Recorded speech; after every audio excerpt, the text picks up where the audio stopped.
What is up, everybody? Welcome to episode 9. Today we have Casey, the space shaman, with us, a friend, a guide, and a beautiful soul on his journey. How are you today, Casey? I'm good. I'm good. Had some powerful kind of codes come through. I was laying in bed, feeling very excited about life, and just very high energy. And some things came up for me to work through, and the energies were just so intense that I didn't get to sleep. I couldn't sleep. Didn't get to sleep until like 6 in the morning. And then I was like, okay, hopefully I can get a couple hours of sleep before the live stream. And I slept until literally like 12:40 when we were supposed to go on at 1, but it worked out perfectly because we were both running a little bit behind, so it's all good. But yeah, other than that, doing really, really good. Very excited about life, and I'm feeling really good. Yeah, thank you. Cool. Yeah, how do you like I know for me, I used to be very like if things got off schedule, it would knock me off my high flying disc. And I actually am doing really good with that now, like divine timing. Everything happens as it's supposed to. But it took me a long time to like realize like, hey, things happen. I don't got to get all out of sorts about it. And when it happens, it'll happen how it's supposed to. Yeah, I used to have a lot of wounds triggered around that because when I was younger, I had some friends that I'd make plans to hang out or something, maybe back in high school. And certain friends didn't really value me or my time all that much. And I was always the kind of person where if there was someone I'm supposed to be, I am there like 15 minutes ahead of time. I'm always that kind of person. But I would have people, we'd plan to hang out at 3 o'clock, and I wouldn't see them until like 5:30. And so they'd be like, then I'd be messaging them, where are you? All this stuff, wouldn't hear back, and they'd finally show up. And I just felt like I wasn't really being valued as a person, like they didn't really care about me. And so when stuff like this happened later on in my adult life, it would bring up those wounds, and I would get really anxious about it and really worry about it and all of that stuff. And I guess just in general, I also used to really have a lot of anxiety around time because of certain traumas that happened to me during my awakening, which maybe we'll get into that later. But I used to be very obsessive about time. I always had to know what time it was and what I was doing at what time, and I would kind of obsess about it. And, really just a lot of different spiritual practices to assist with acceptance. That's the goal, I think, of a lot of my practices, is not to change my reality so much in terms of like manifesting and making things fit into the way that makes me comfortable, but learning to really accept reality however it shows up. And just learning to regulate my nervous system. I would catch myself in those times where I would get triggered by something like that. Something would come up with time that would trigger me, as someone blowing me off or whatever it was. And I'd feel myself getting really dysregulated, and just having the awareness to catch that and going, oh, okay, I'm really overstimulated right now. I need to lay down, go into trance, lower my brainwave frequency, run some energy so that I'm not so up here and, in terms of my brainwave frequency and my energy, and bring myself back down into my heart. And on another part of it is I just had honestly a lot of really heavy, intense, and serious shit happen to me. And that kind of puts things in perspective to where some little things just don't really bother me as much. I mean, they still do, of course. Sometimes certain things will trigger me like that. But in the grand scheme of things that I've experienced, like, losing people and just other really heavy things happening, something as small as the schedule being a little different than originally anticipated doesn't get to me as much as it used to anymore. Right. I love that I think a lot of my viewers maybe are not totally on this path yet. And I just love talking to people. Like the language that you use is so in tune with where I want to be. And it's so effortless for you. Like you talked about your friends not valuing your time and how it created a wound, And it's just like, yeah, the language and how you speak it, you're not putting anything on someone else. It's triggering these wounds. One of my favorite quotes is, it's not that I hurt you, it's that I touch an unhealed wound within you. Yes. And it's so, I just love hearing people who have been on this journey a little bit speak, because language is so important. The way it shows how we perceive reality, and and the way that I heard you speaking, you take full ownership of everything of your life, and you're able to be in your power and control through the language that you use, because you probably change your perception to align with being in your higher self and operating that way. It's just beautiful for me to see.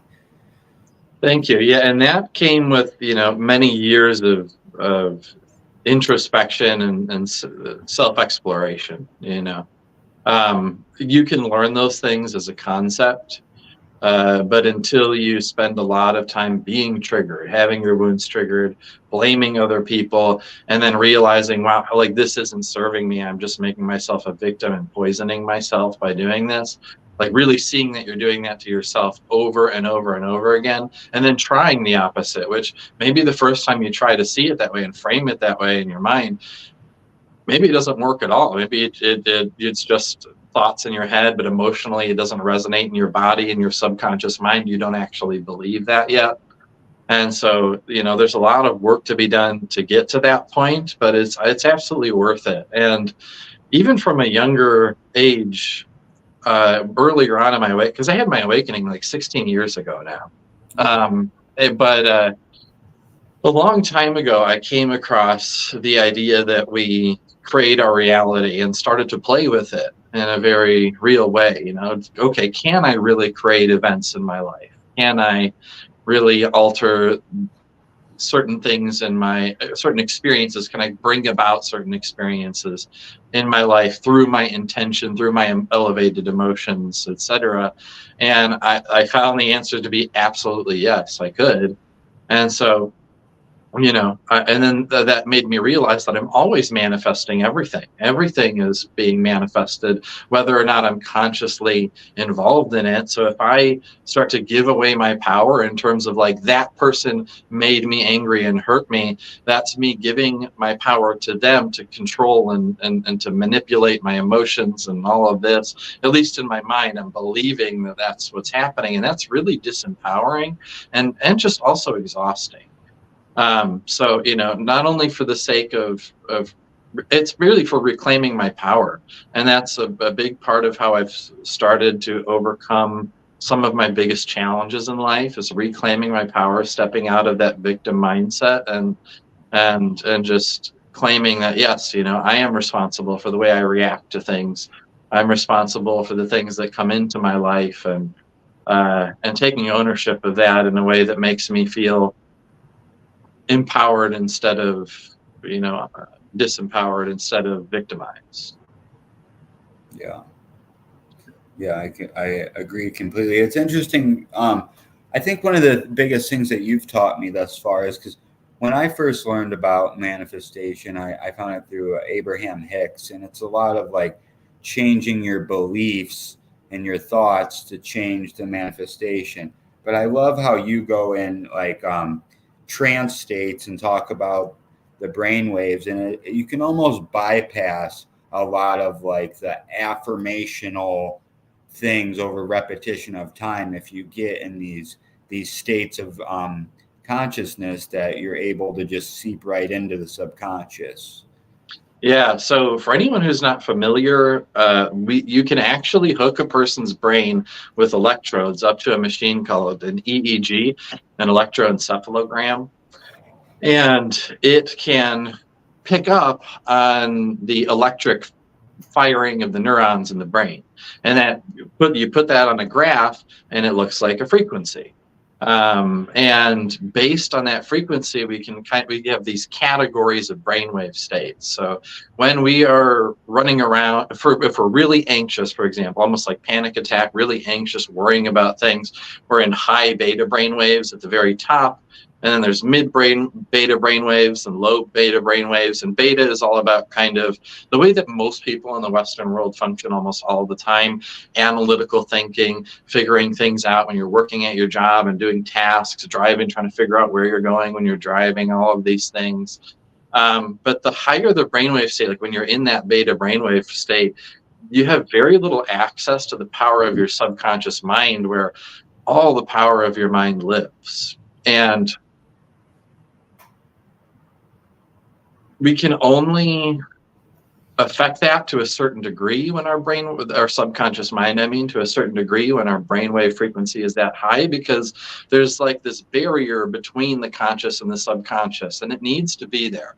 Because if there were no barrier between the subconscious mind, which literally creates this entire visual reality around us, creates all of our emotions, is responsible for all the decisions we make and everything like that. If there were no barrier between our conscious and subconscious, then I could just sit here right now and tell you, hey, give me all your money. And you would literally have no choice but to give me all your money, because that suggestion would go straight into the subconscious mind. You would accept it, and you would do it. And so that barrier is it's not in our way, as in like, oh, like I wish that pesky barrier wasn't there for my subconscious mind to reach all that power. It's performing vital functions that help us to navigate this reality successfully.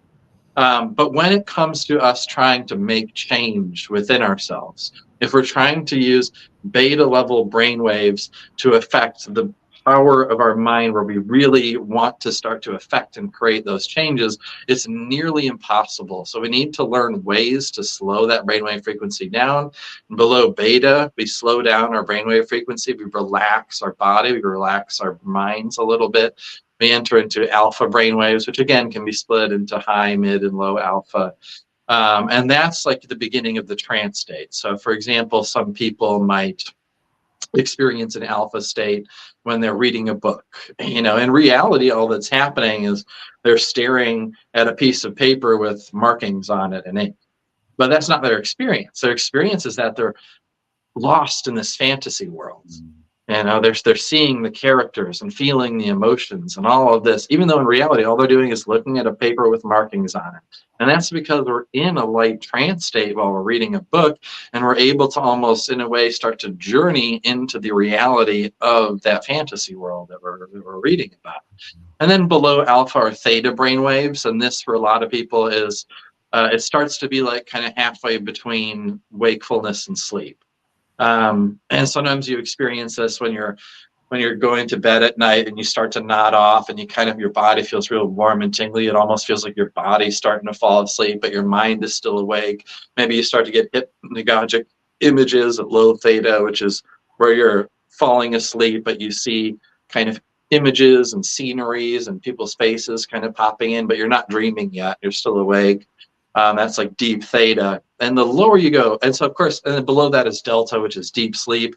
And because most people at least are completely unconscious when they hit delta, we can't really use that to reprogram the mind so much. So usually delta or theta is the lowest that will go.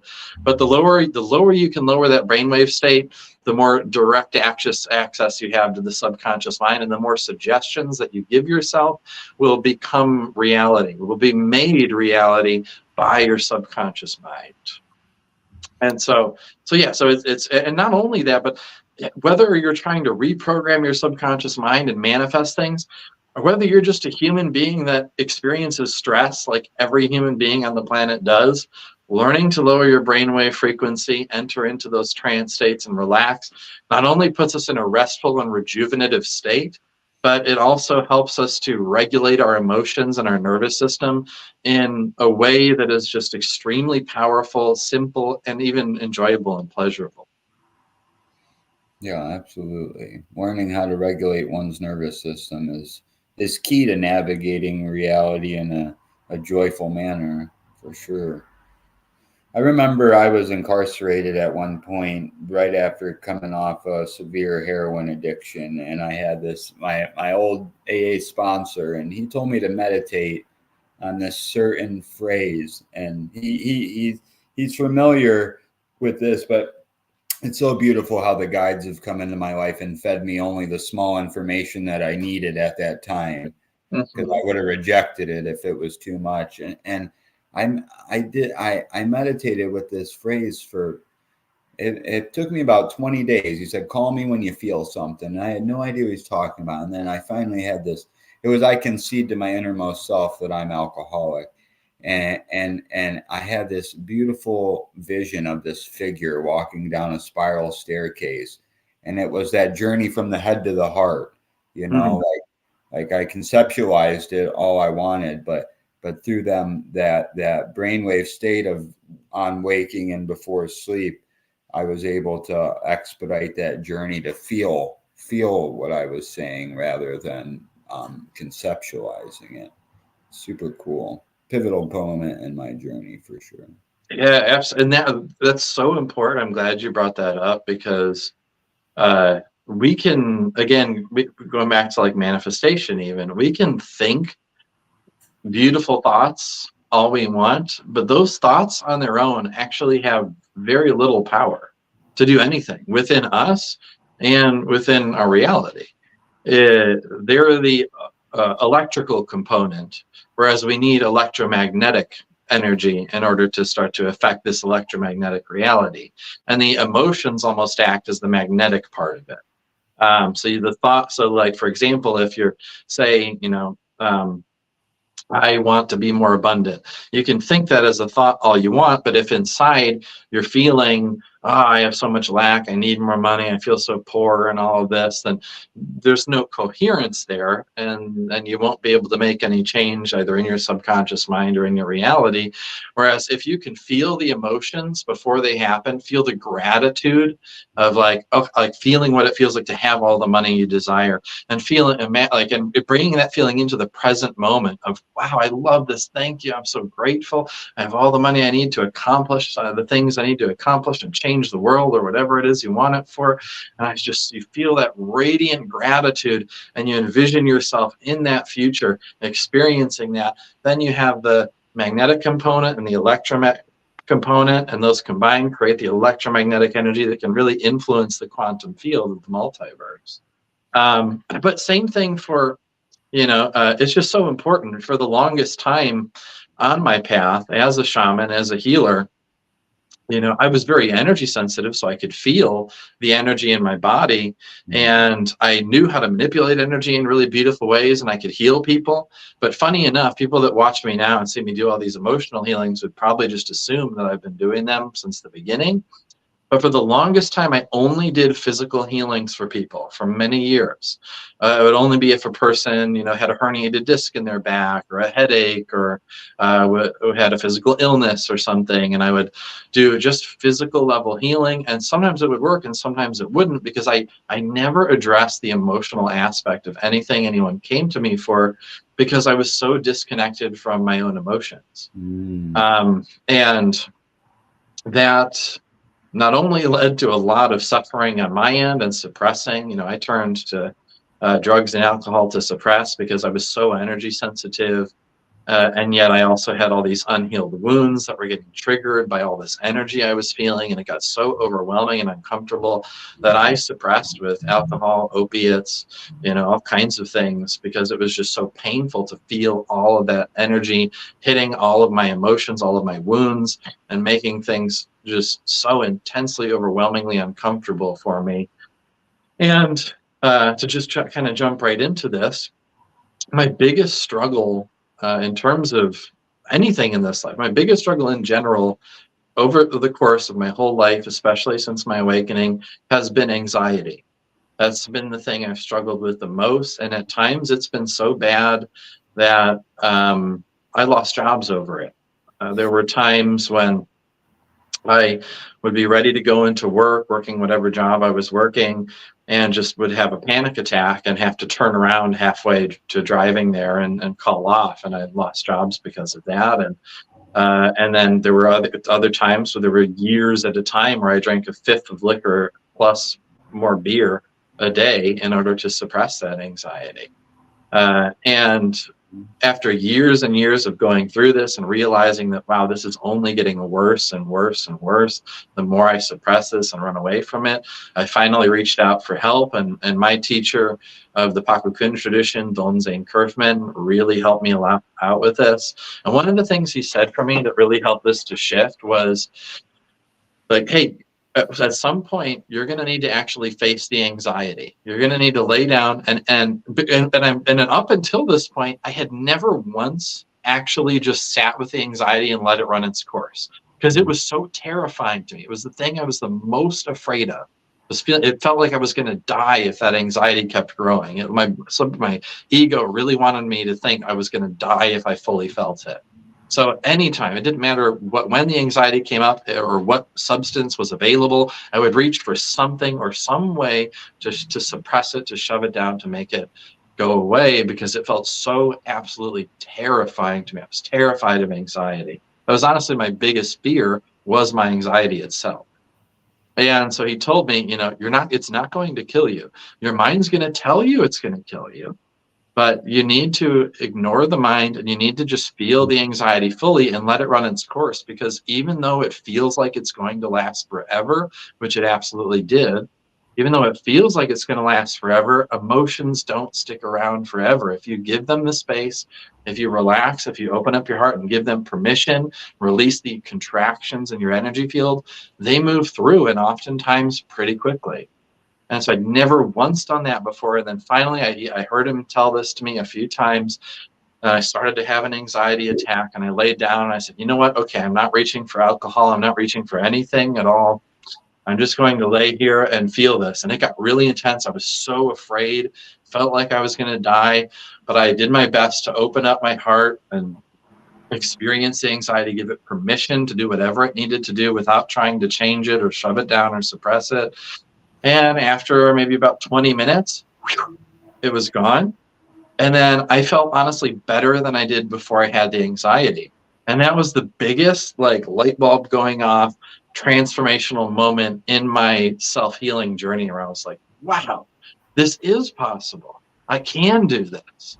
Like, it's not this insurmountable task that I thought it was. It's like, it's going to be uncomfortable, but I can do this. And it wasn't like I had that one experience and then from then on, I always navigated through my anxiety every time. There were times when for a whole week I would navigate through anxiety, and it worked, and it was really tough, but I got through it.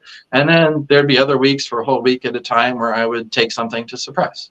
But over the course of time, I learned that, yes, it's safe. And then I learned more tools and techniques for giving the emotions the space that they need to flow through, to the point where I've even had experiences where I remember I was on a hike with Eris once, and we were hiking, so our bodies were pumping and all this intense stuff was happening. There was really powerful energy in the forest itself. And I just got to the top of this hill and I felt a panic attack coming on. And as soon as I felt it on, all of my tools kicked in. I completely opened my heart wide up. I relaxed my energy field, brought my brainwave state down, did all of these things. And the panic attack passed through, and I kid you not, 10 seconds. Yeah. It showed up 10 seconds later. It was completely gone with no sign of it coming back. And it's not always going to be that quick, but there are many times where I've had intense anxiety move through in as little as 10 seconds. And this brings me into a cool conversation piece that I like to talk about. In the Pakokun tradition, my lineage that I'm trained in, they differentiate between feelings and emotions. And so feelings are considered the spice of life. They're very healthy, and we're meant to experience the full range of feelings: sadness, grief, depression, anger, love, ecstasy, joy, anger. All of it is very healthy, beautiful, and even powerful and sacred. It's the emotions of the gods and goddesses living within each of us who are gods and goddesses. It's one of our most beautiful gifts and powers.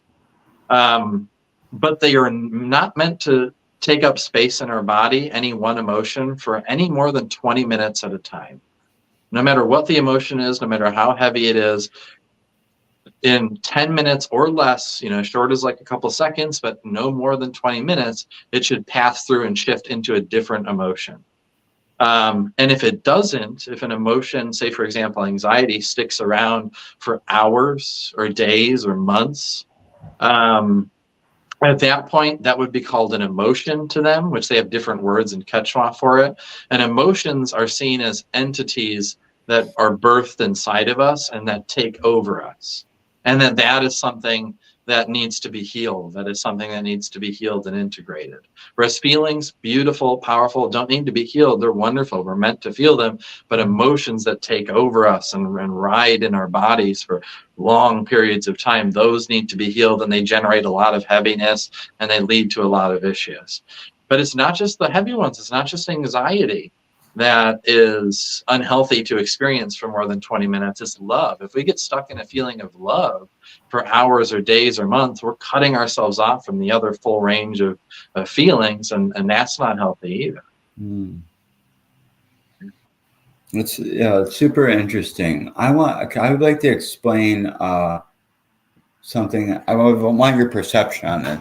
So I had a medicine journey a couple of days ago, and I find myself going back to this certain space where I'm actually bound to a wall, and Mm.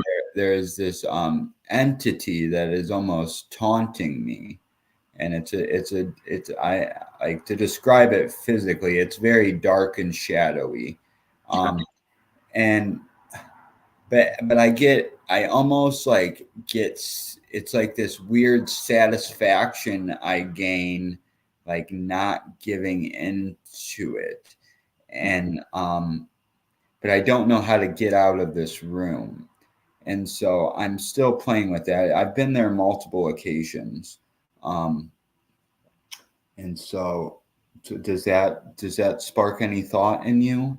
Yeah, absolutely. So one thing, but before I get into answering that in a little more specific detail about what you're saying, in general, I just want to say that in the New Age spiritual community, there's often this idea that any entities I come across are just a projection of myself.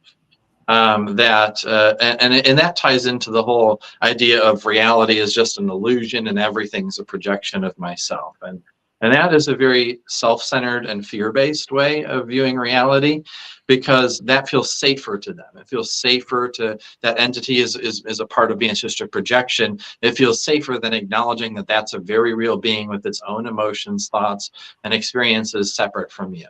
But in my experience and my teachers' experience and many other people's have come to the conclusion that this is all, they are very real people, just like you and I are. They have their own emotions, their own experience, their own lives separate from you. They're their own individual, unique beings.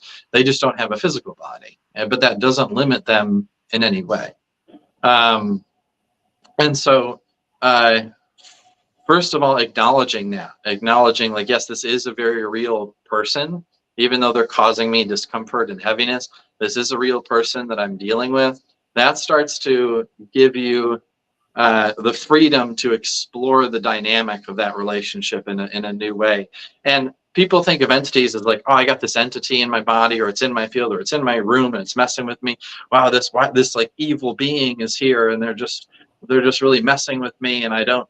And like, why are they being so evil towards me and treating me so bad? And like, I just want them gone, and I hate them, and things like that. Those kinds of emotions are spurred.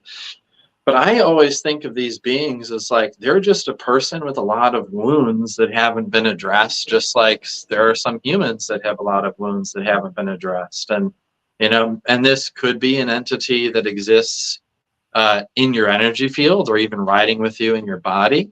And I'm not saying it is, these are just possibilities that could happen with people. And if that's the case, oftentimes people actually form like a codependent relationship with these entities where they almost trauma bond over something. And then their spirits intermingle, and then they feed off of each other's heaviness, and they feed off of each other's wounds and traumas. And in that case, you may be able to deal with that yourself, but you may need someone to help you to move on from that and to heal that. Now, if this is just one that's showing up only in the psychedelic journey space, it may be one that there's a couple possibilities there. One, it's always there, and you're just not aware of it until your perception is altered by the psychedelics, and then you can perceive it.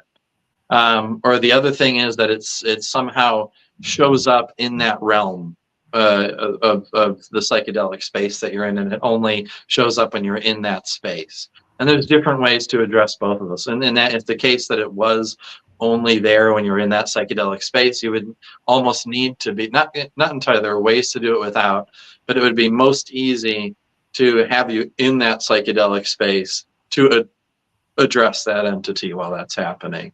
And when I say address, I don't mean like we're gonna kick its ass and send it to some place to suffer for all the suffering that it caused.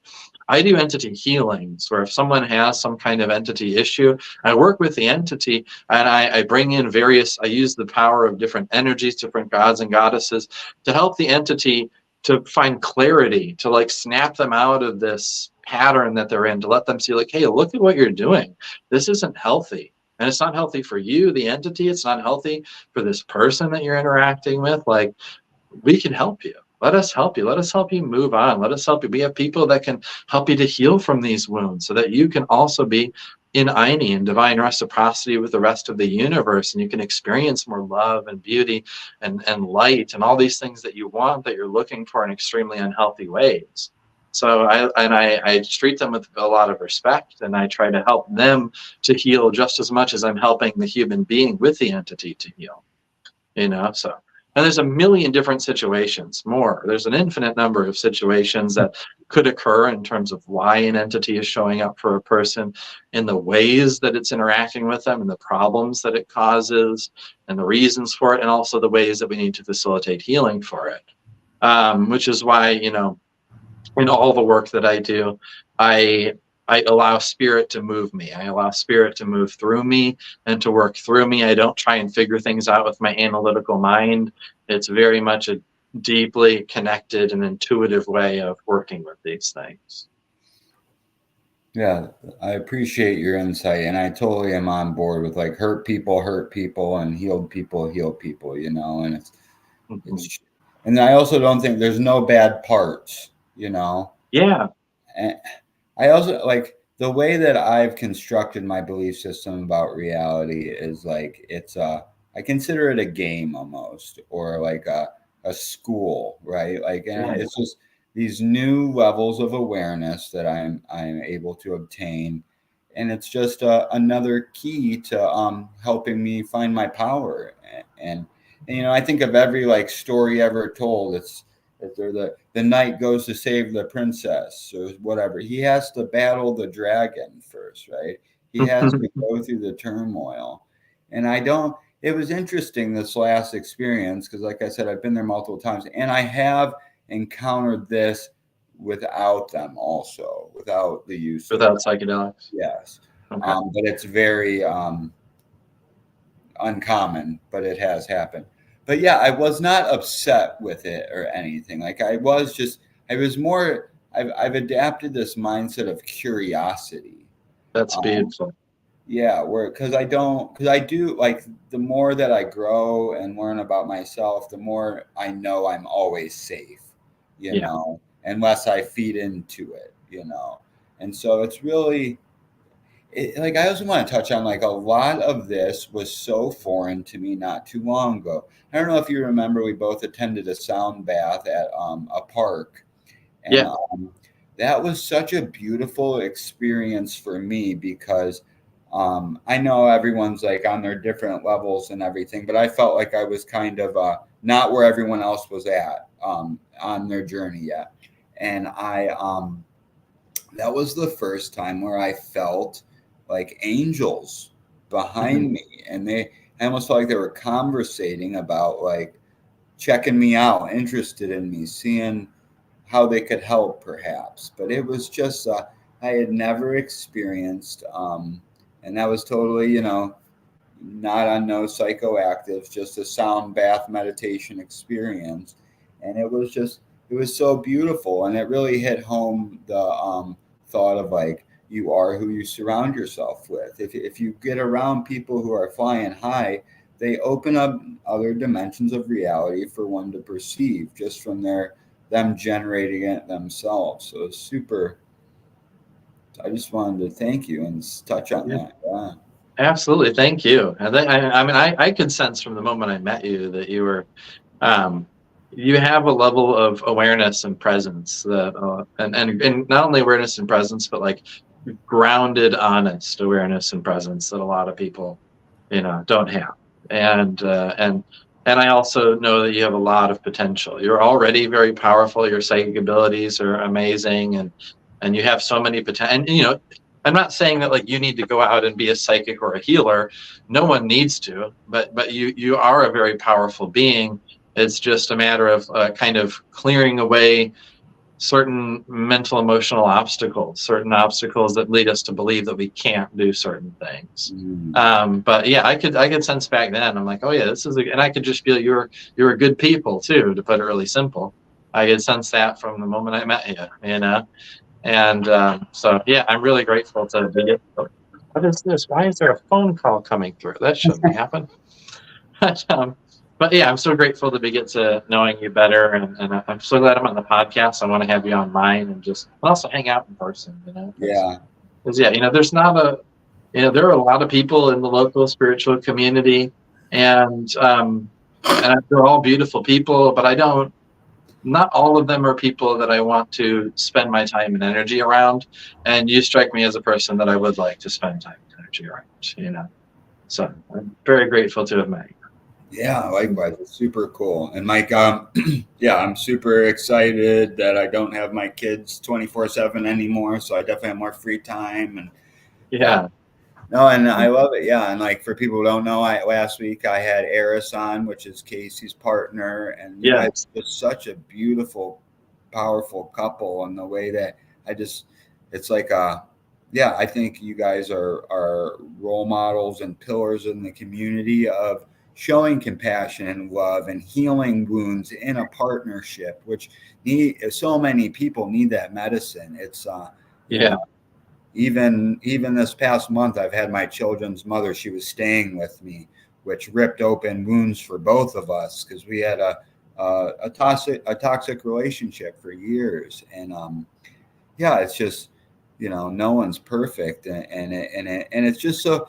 And I've come to like find like when I'm triggered or wounds get reopened, I'm like, I'm like, thank you, God, because you see me fit enough to be able to face these triggers. Like Yes. I have a good friend who says like God won't give you anything more than you can handle. Well, darn, I wish God didn't think so highly of me, you know.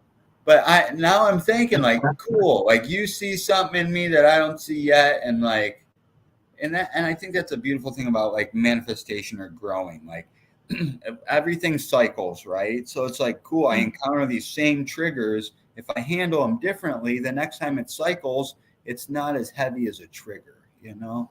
Yeah, absolutely. And you know, I used to get I would be like, oh crap, some wound got triggered, like I gotta lay down and deal with this, like it's gonna be uncomfortable, but I can make it, I got this. And now I kind of look at it as it's like, oh, beautiful, I have some anxiety coming up, I have a wound that was triggered, like now I get to lay down and navigate through this, and after I'm done, not only will I feel better than before I started, but I will have made progress towards integrating these wounds and becoming a more whole and healed version of myself. So it's really beautiful. But to go back to what you were saying, like yes, I had never had a truly healthy, conscious relationship with anyone before Eris. I'd had relationships some that were very, very toxic, others that were just not right for me, but never the kind of honest, open communication. And you know, it hasn't been like easy and smooth sailing. You know, we from the beginning we have had so much love for each other. You know, the whole time, and it was funny. Before I guess I start talking about this, I'll preface this by saying, you know, I was the kind of person where I didn't really believe in the love at first sight type thing, and I didn't even know what I felt about people connecting from. I knew past lives existed, people know each other in past lives, but I didn't know about I didn't really necessarily know if it was possible to meet someone who you were in love with in past lives and like reconnect and all of that stuff. I conceptually thought, okay, that's probably possible, but I wasn't expecting it. I was doing a lot of work to manifest my ideal partner because the relationship I was in before Eris, there were just a lot of things. I manifested that relationship too, and I got everything that I asked for, but also a lot of things that I didn't ask for that were very much not ideal for me. And so this time, and I waited. There was about a year and a half or maybe 2 years in between the relationships. Did a lot of work on myself, and also just really got clear about what I wanted. in this relationship and really put it out there. I was doing manifestation rituals. I was doing intuitive manifestation. I was doing all of these exercises. I was talking to people about it, like, yep, it's right around the corner. I know it's going to happen. Tony and Mary can even attest to that, at the time that I was putting it out there a lot. Yeah. And then I was doing an event with Tony and Mary, and Eris walks in, and she's there to be a part of the event.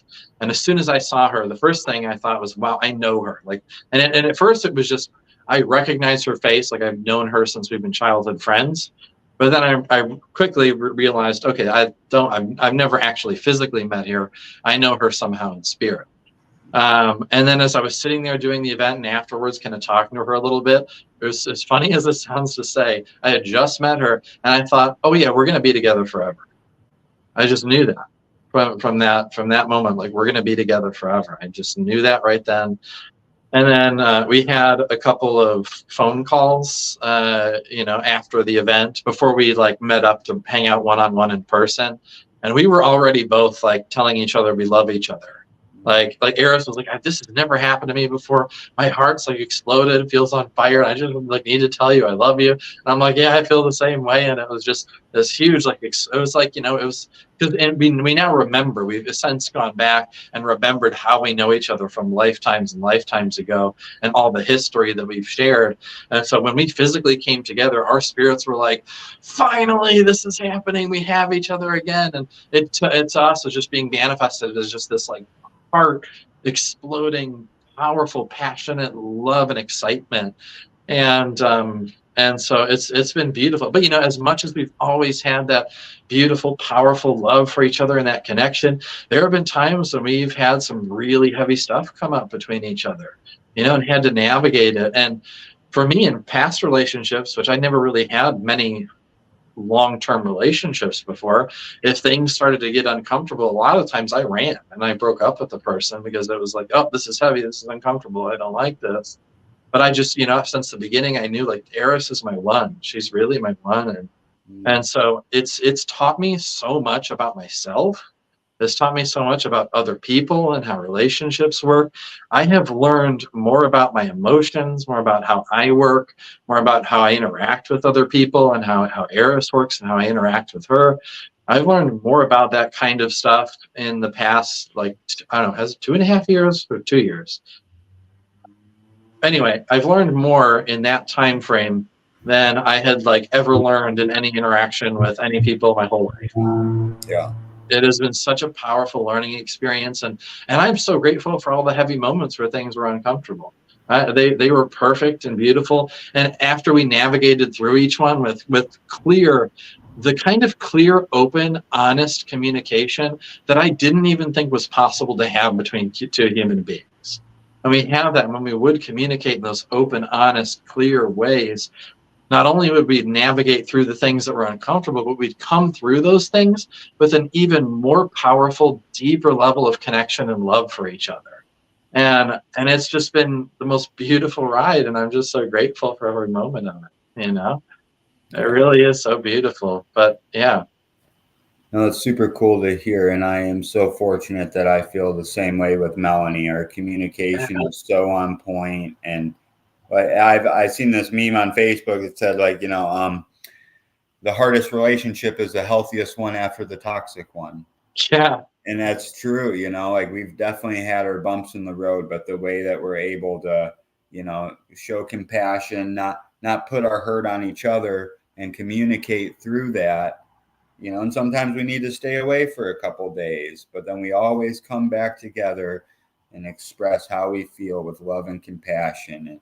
And there's no judgment in each other's eyes, which is so new for me in a relationship. And it's just so, yeah, it's just like fine. And I love what you said about, you took that 2.5 year period, however long it was, to work on yourself before deep diving into someone else, and I think that's so important, because for a long time I had those codependent tendencies where when I wasn't using drugs, I was using people to fill that void. Yeah. But when I did the inner work, I was able to open up and get on that frequency of someone who was on that healing journey as well. And it's just, Yeah, it's fucking amazing. Yeah.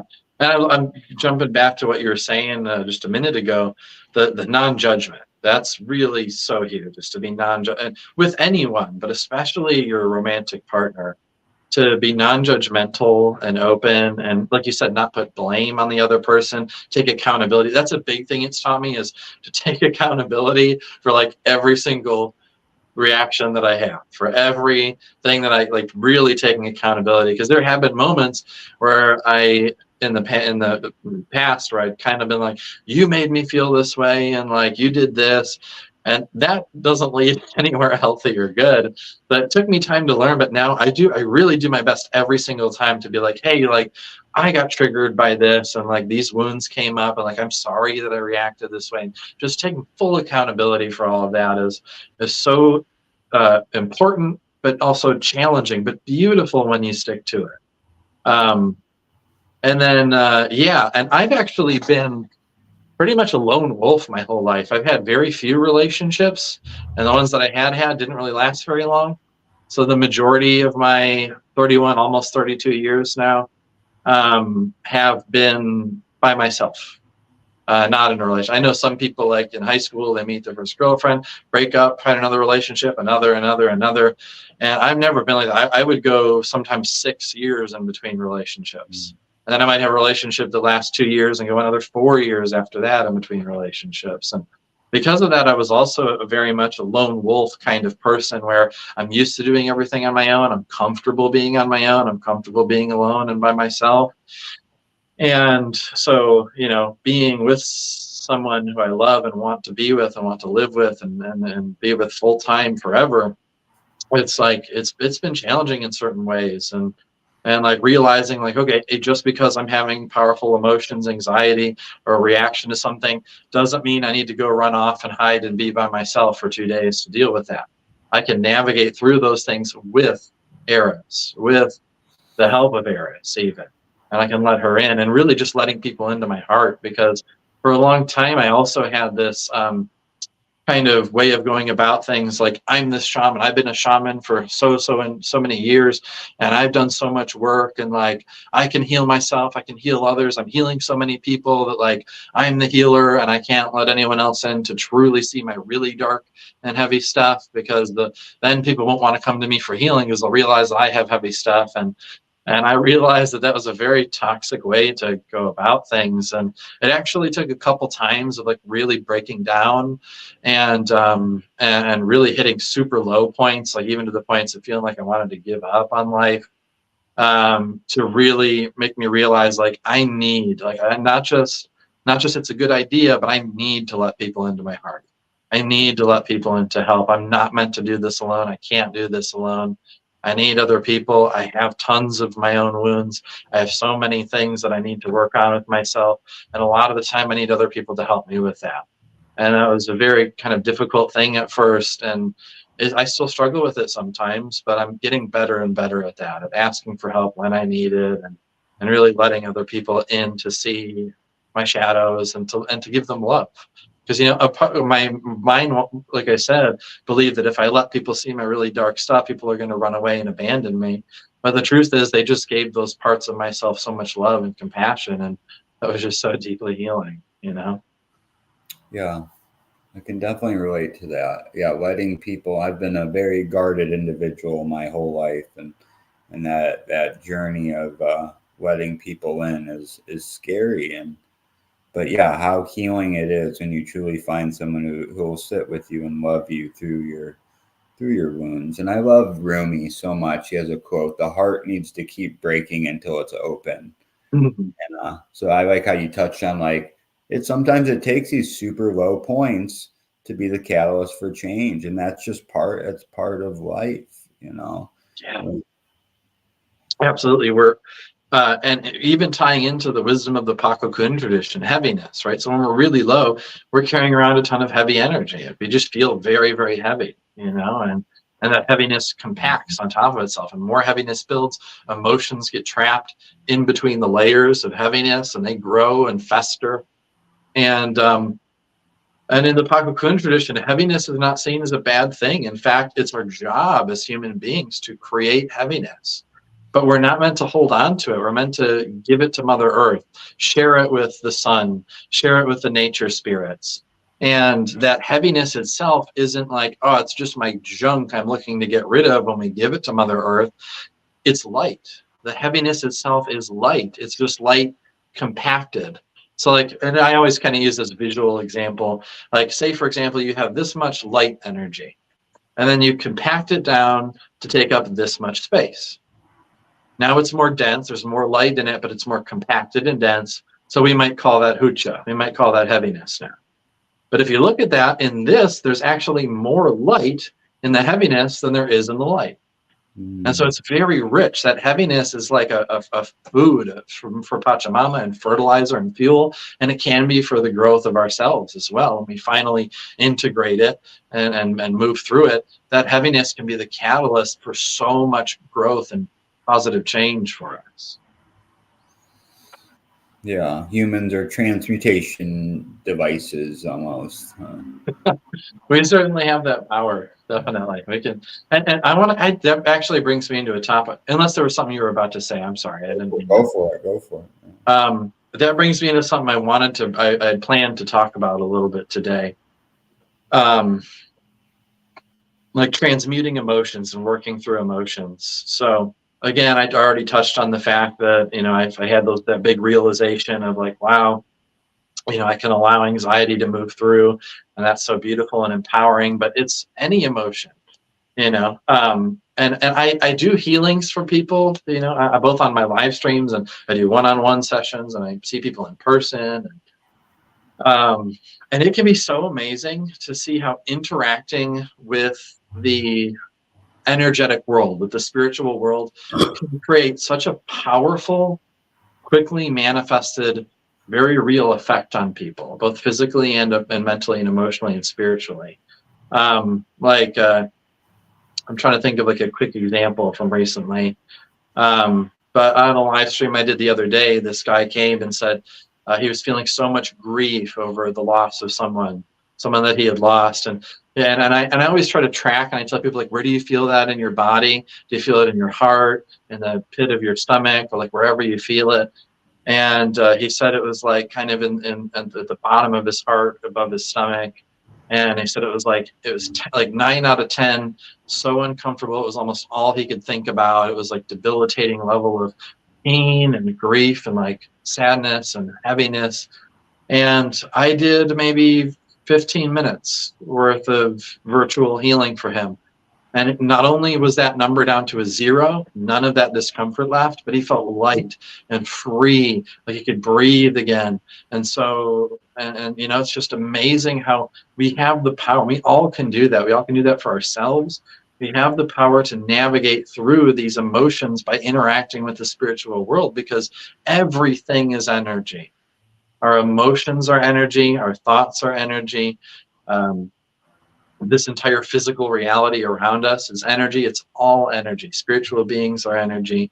And when we learn to communicate and drive the living energies and communicate with spirits and work with the energies within ourselves, we can create such powerful change. And I'm just really, really passionate about helping more people to realize that, because, you know, again, I've had people come to me who were ready to give up on life as well, just like I have been in the past. And I say, yeah, I just don't know if I can do this. Like, I just feel it's so hard.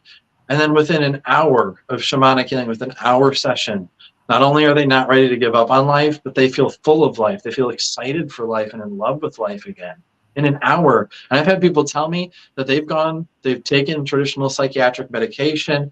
They've done psychotherapy, you know, talk therapy, psychotherapy for like 50 years. One person actually did say 50 years of psychotherapy. And in a single hour-long session, they healed and felt resolved more than they did in the past 50 years of psychotherapy, in an hour of directly working with spirit.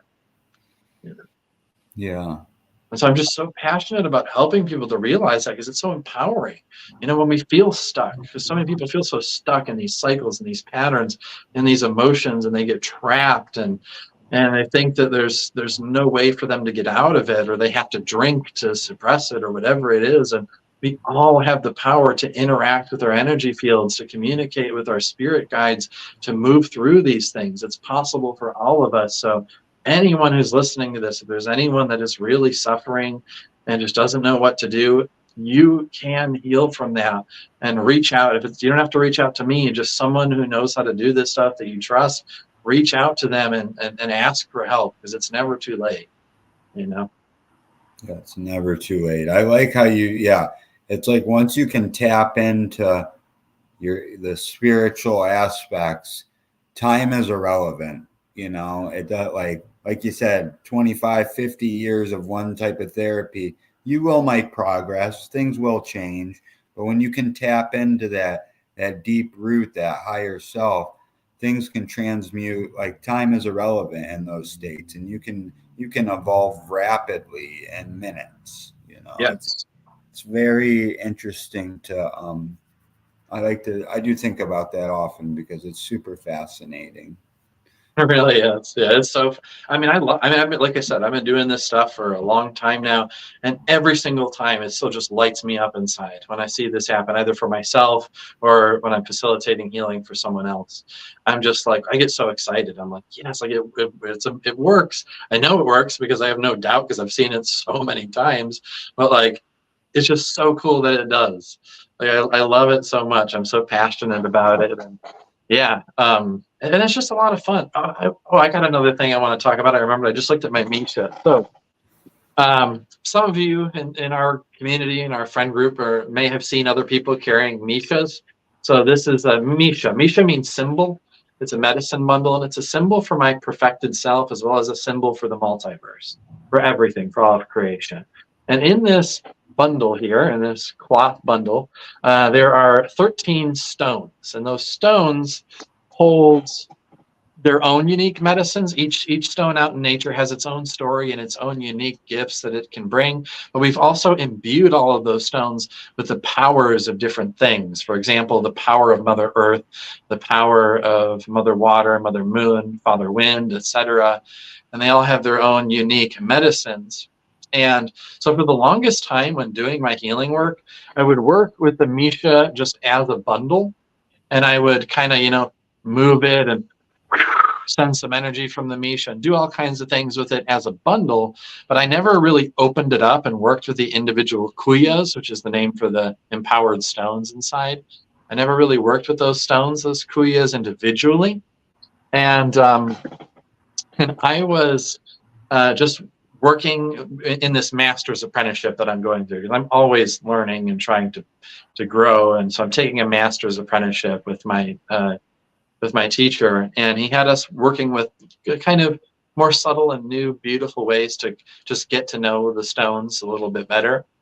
And that just sparked this. He wasn't talking about what I was about to do, but it just sparked something in me. And I'm like, wow, there's a whole new way I can see that I can interact with these stones and use them. And so, for example, if I'm working with someone, I almost use the stones to do like a reading, to where the stones mean different things. They hold certain aspects. And I'll just give an example of something that happened recently. Someone came to me and told me they felt very stuck. They felt like there was something in their way constantly hindering them from moving forward in certain aspects, but they didn't know what it was. And then they were describing kind of how things felt in their body. And so I just open up my Misha, look at the different stones, and then two of them kind of shine at me. And I pick out those two stones. One stone was connected to my Katari, my unique voice in this world, and my self-expression. And another one was connected to my maternal lineage, my maternal lineage and my ancestry. And so I looked at these two stones and the combination of them. So expression, maternal lineage. And I'm like, what are you trying to communicate with me? And I just kind of stare at them. And then they like talk to me in their own energetic language. And then I ask the person, oh, okay, your mother never gave you or expressed to you the love that you really felt you needed and wanted to receive from her. And that caused all these blah, blah, blah issues, et cetera, et cetera. And he's like, yeah, that's absolutely true. And like that has weighed really heavily on me. And it was just so cool that like these stones communicated that to me. They acted as like a reading tool. And then after they give me the information and help me to read into what's going on, then those stones come in and I can work with those stones their power can work with that person to start to bring about change for whatever that is that they brought through, to start to resolve some of that and integrate some of those imprints. And I'm just having so much fun with this, because again, after all these 16 years of doing this, I still like just recently discovered something that is lighting me up and is so cool and so fun to work with and so powerful. Yeah. Yeah, the more you learn, the more there is to learn, huh? Absolutely. Totally. And yeah, and I just love, and I don't know about you, but you know, before I had my spiritual awakening, I was a big time atheist. Mm. I was the kind of person where I was like, hey, if you have any kind of spiritual or religious belief whatsoever, you're an idiot, and I can prove why with science. I was so heavily addicted to science, and I would get into arguments with spiritual and religious people and try and make them feel bad about their beliefs. Like, I was a very miserable person back then, and I was pretty young to be doing that too. I was in like middle school or early high school doing that stuff, and Um, and then it's just amazing. So after, and I won't go into my whole awakening story because we're already like an hour into the live stream. But after all of this, and I woke up and started to realize that, okay, wow, like energy is real, spirits are real, like all of this magic is real, all of this stuff.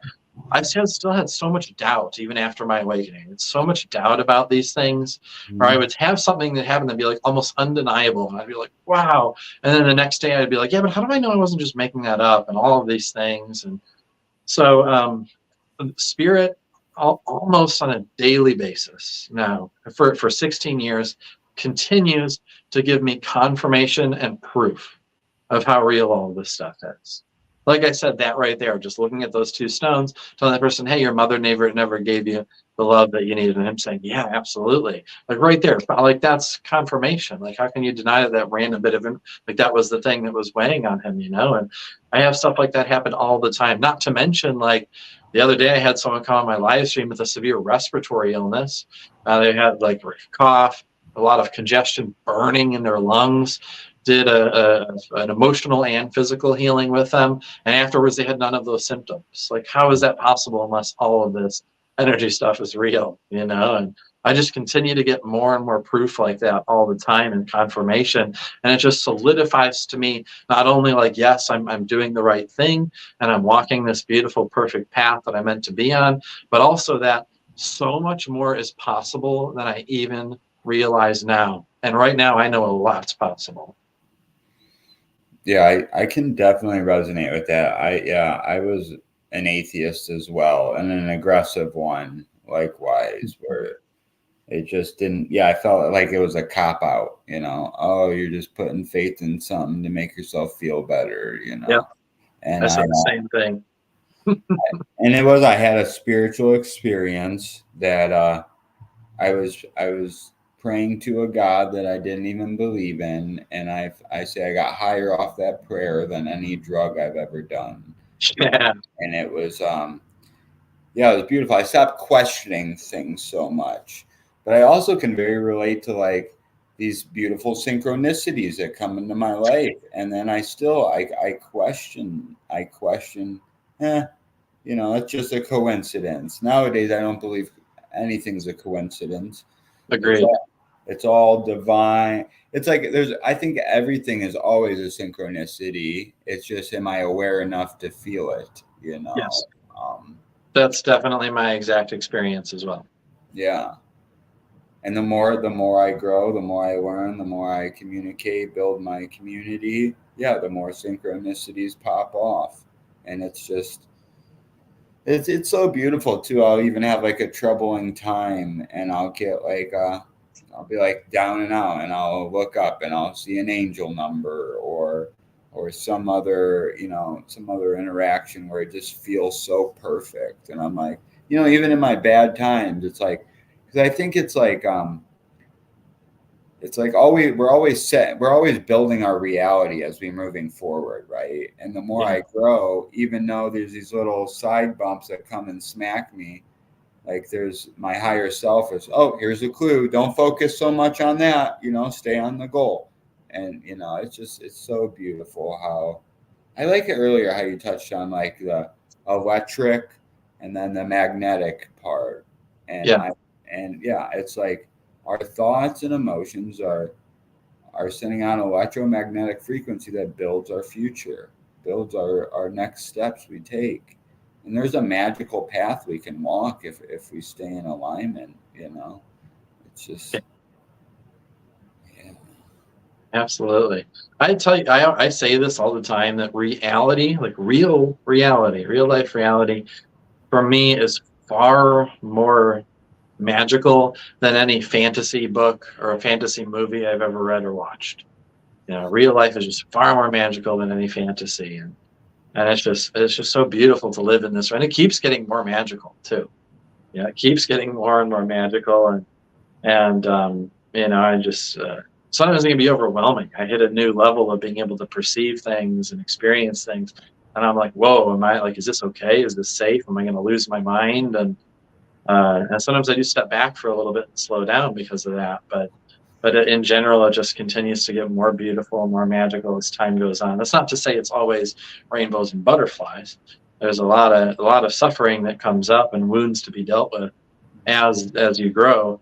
But ultimately, it's also worth it. It's just so beautiful to me. I'm so grateful to be on this path. I'm so grateful for all the things that have happened to me to bring me to the point where I am right now. Yeah, I feel that likewise. It's a beautiful journey. Yeah, There very. was some. Oh, go ahead. I just said very cool. Yeah. Yeah, that's awesome. Um, there was something I wanted to talk about, but it slipped my mind. There was something I meant to bring up. If it comes back, I'll talk about it. But I don't know. Do you have any questions that you want, and anything you wanted to ask me in particular?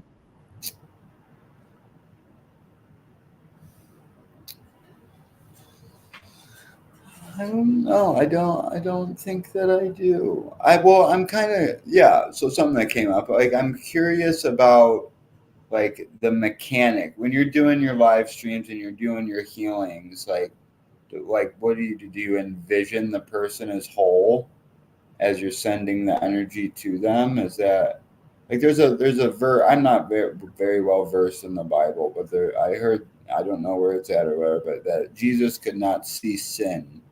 Hmm. And I equate that to his healing ability was be able, he could see the person as whole.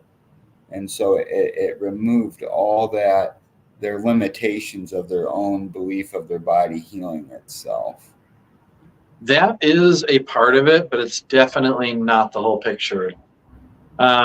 So yes, it's very powerful and extremely healing. And one of the most important things to view the client that comes to you for healing as this perfect healed being, as the perfect version of themselves that they in truth already are.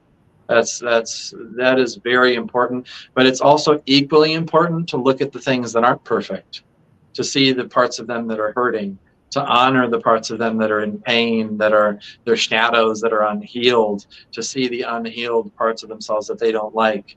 It's equally important to honor those and not just say, oh, yeah, this person's perfectly healed. I see the perfect version of them, and then skip over all the stuff that's in the way of them moving toward that. You need to really honor that. So I may, if someone, for example, has like a lot of resentment towards their father for something that happened in their childhood, I may have them really go in, even on a live stream setting. Not more, this is more like one-on-one stuff, but I may really have that person go in and like meet with their father in spirit, even if they're not physically there. Have them imagine them in front of them and have them like get angry and shout and tell their father to fuck off and tell them how angry they are, and express all that all of those heavy emotions that they haven't expressed, that have been suppressed for so long, to move that through so that we can then start to replace all of that emotional energy that's leaving with light. So yeah, I have just as much as I view people as the beautiful, perfect, healed person that they are, I also fully honor where they're at and their current wounds and shadows, and work with them in the exact way that they need to be worked with, which is different for every single person. Right. It's different in every single case. And in terms of how it works in distant healing, I just don't perceive there to be any distance between myself and the other person. Um, I I kind of, if I'm looking, if I can't, because in the when they're live streaming, I can't see their face. I just have a comment to communicate with them through. So that comment, I can feel their unique energy vibration. And so in that, I just kind of collapse a space and I imagine that their body is right here with me. And in imagining that, that actually makes it so. So that in spirit, in one layer of reality, they're actually right here, and I'm working with them directly, interacting with their energy field directly, and that can create massive and almost instantaneous, powerful shifts in both the physical body and the emotions and mind. Very cool. Yeah, I'm yeah. very, Oh, good. I was just going to say, I'm very much looking forward to what you and Eris put together as your event roster as well, because I went to one of your guys' events with the inner child healing and cacao ceremony, and Yeah. that was such a powerful shift for me, in the fact that I still have a wounded inner child that I don't commune with as much as I want to, I guess. And yeah, it was just such a playful, fun. Like I forget the word that you guys use in your the Paco Kuno tradition, but that play, Pukriai. Puklei, yes, it's such a it's have fun. It's like, I know for me, I can get, when I started my healing journey, it was kind of like nose to the grindstone type mentality of working on my demons and all my character defects and shortcomings. And then, like, as I grow, it's like, we kind of touched on this earlier, like when a trigger comes up, it's like, cool, now I can advance to the next level. Like, cool, I got the key to the next level. And that's how I view it now. It's just have fun with it. And yeah, I don't know. I just will forever remember that event and how cool and how much of a bond that me and Melanie gained through that as well. Yeah. Thank you so much. That really feels so good for me to hear that. You know, I'm really grateful for that. So thank you so much. And it was so that was my favorite event I've ever done. Was that one with you guys? It was really beautiful. The people that were there were beautiful. The playfulness that came through was amazing. And Puklei play is one of the most important aspects of healing as well, whether for yourself or for others. Um, you need to come at whatever you're healing in a playful way. Because, so for example, if someone comes to you in need of healing and they're feeling so serious and heavy and depressed about it, and you try to heal them from a serious place like that, you're not bringing any new energy to the party. You're not bringing anything new that could create change. So you need to be, even if they're going through something really heavy and serious internally, you need to be playful with the energies and just play with it and have fun. And that's what the person needs. They don't need you to be serious. They already have that. They need the playfulness to come in to create something new for them, to give the possibility for there to be a real change. And it's important for, in the Paco Kun tradition, Puklei, they use that word for everything. The Puklei is the play between children playing soccer. This Puklei.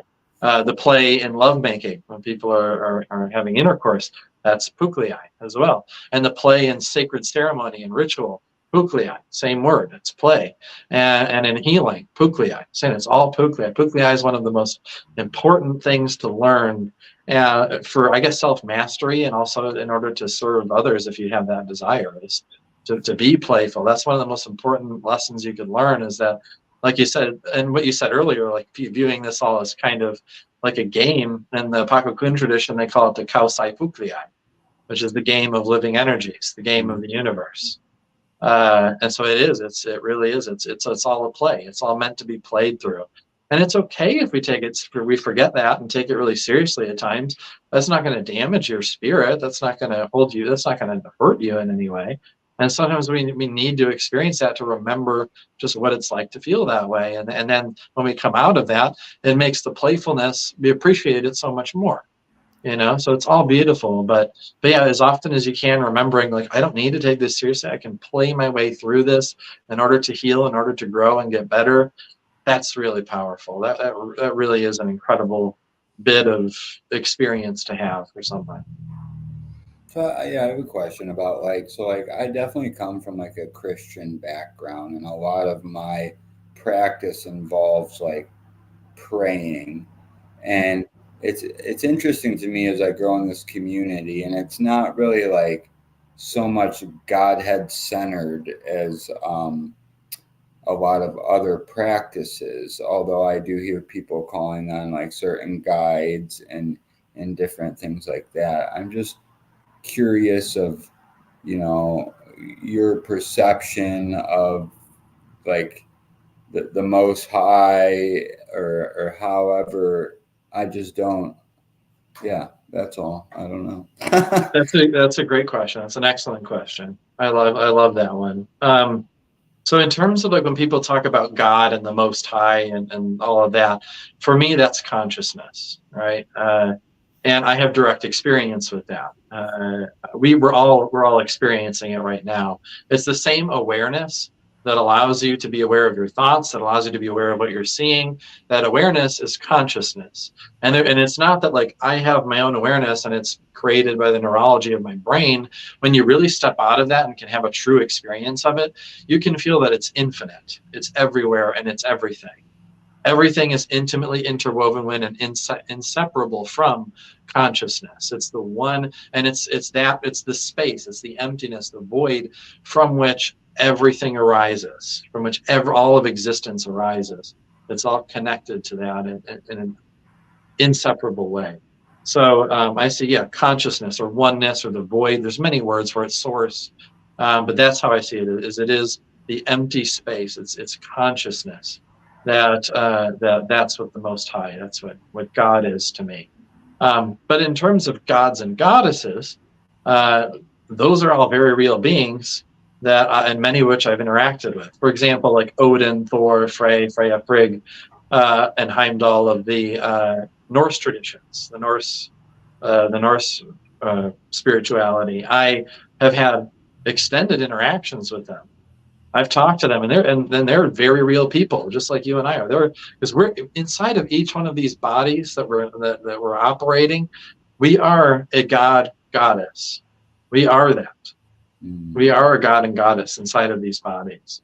Um, and the ones without physical bodies, like the Odin, Thor, Freya, all the Hindu gods, and all of that stuff, they're very real. They're very real conscious beings. They exist on a different wavelength of reality, but that doesn't make them any less real. They're just as real as you and I. And I've interacted with them and had really powerful experiences with them, and had very undeniable, again, proof-like experiences with them through all of them. They've proven it to me, and so yeah, so yeah, there's definitely, because people kind of get that confused. I see that as like big G God and little G gods and goddesses.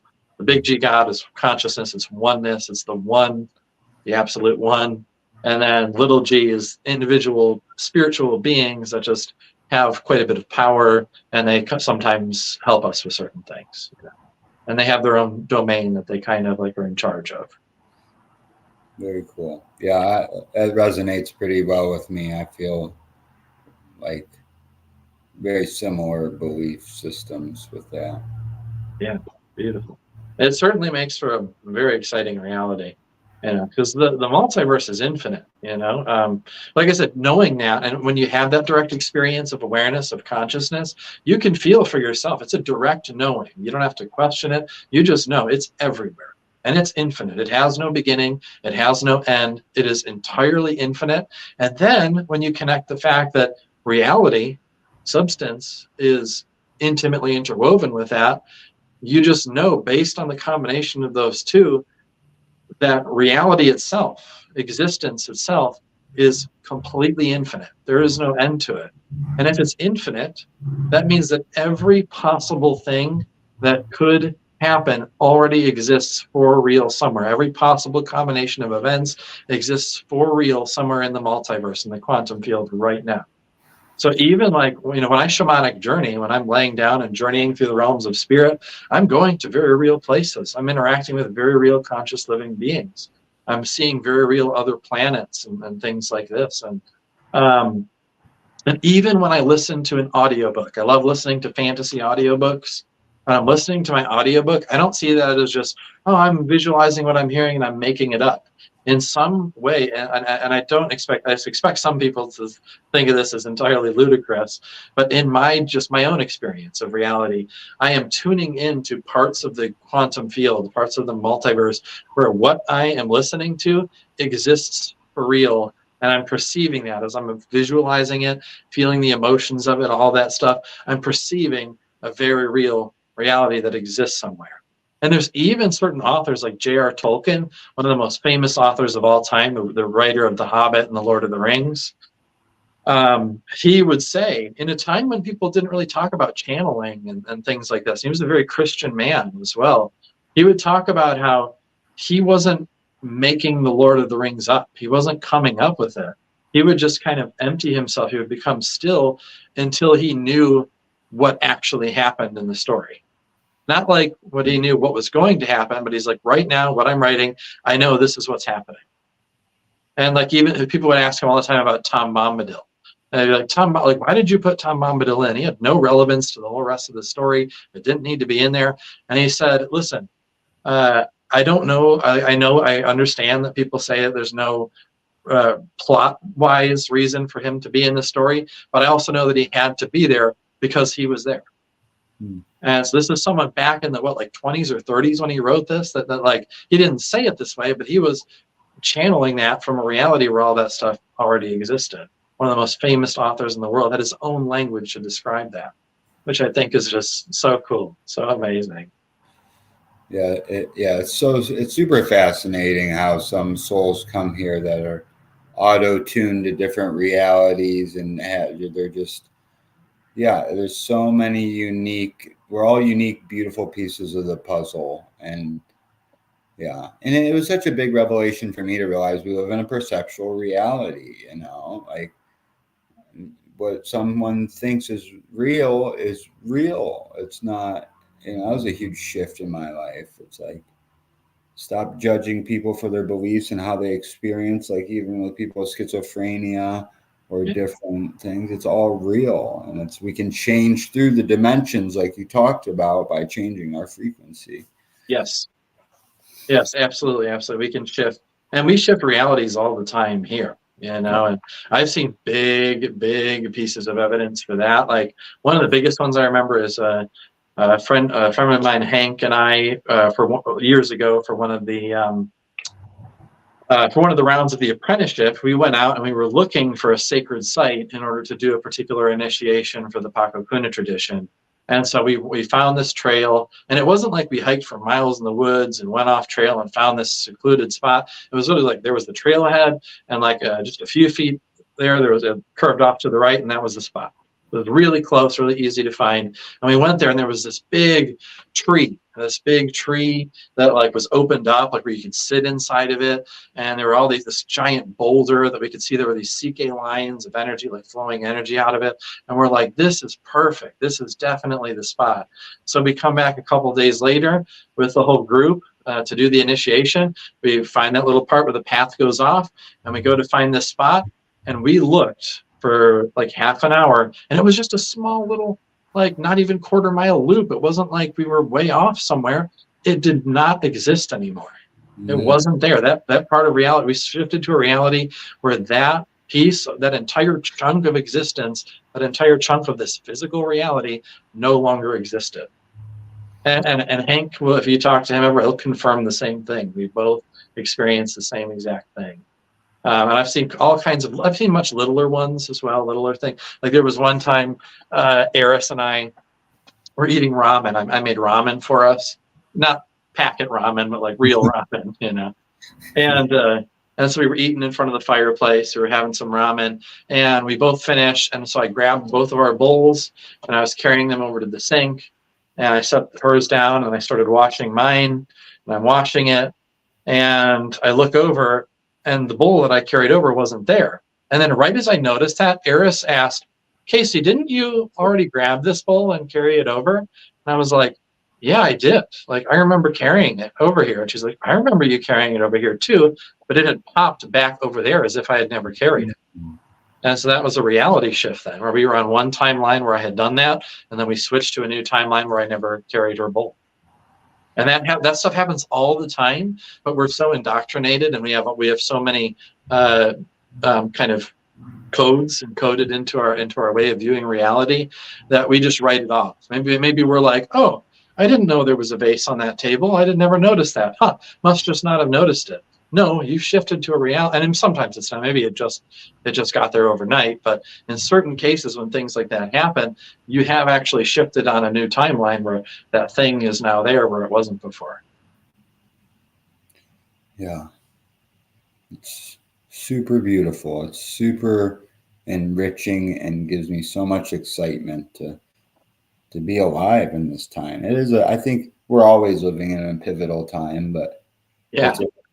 it's so beautiful to see how many people around the Cleveland, Lorain County area are on this path, and it's obvious that it's not just here, it's global. And yes, it's yeah, I'm so blessed to add my little piece of the momentum.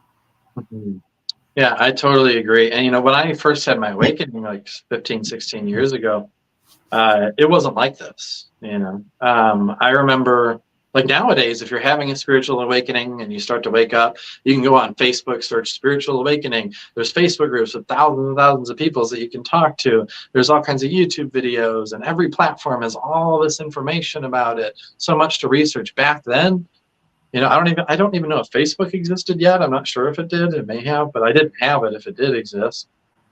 But I remember going on, like, and we had, Google existed back then, of course. I would try and Google things about it, and it was so hard to even find information on Google about this stuff.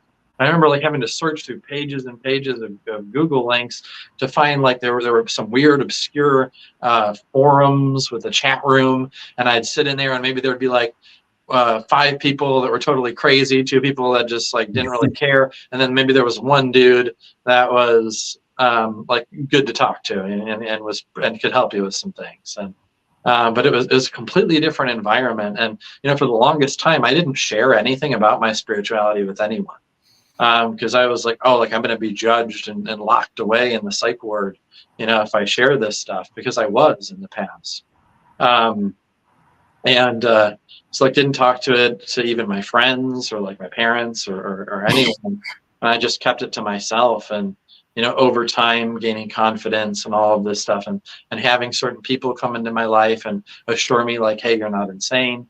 This is very real, and then having, like I said, that consistent confirmation and proof from spirit coming through, I over time gained the confidence to where now I'll talk about any of my spiritual experiences, and one Odin actually helped me with that at one point. Odin came through, and he said, and I was like kind of nervous about sharing some things. Like, I think I wanted to talk about some things on the internet or something. And I was nervous about it, and he came through, and he's like, "Hey, remember the Vikings? They were they nervous about their spirituality? Like, what you know, Casey. The Vikings knew what they knew, and they knew what they knew so much that if someone was trying to argue with them or like fight them against their religion, they just straight up kill them over it.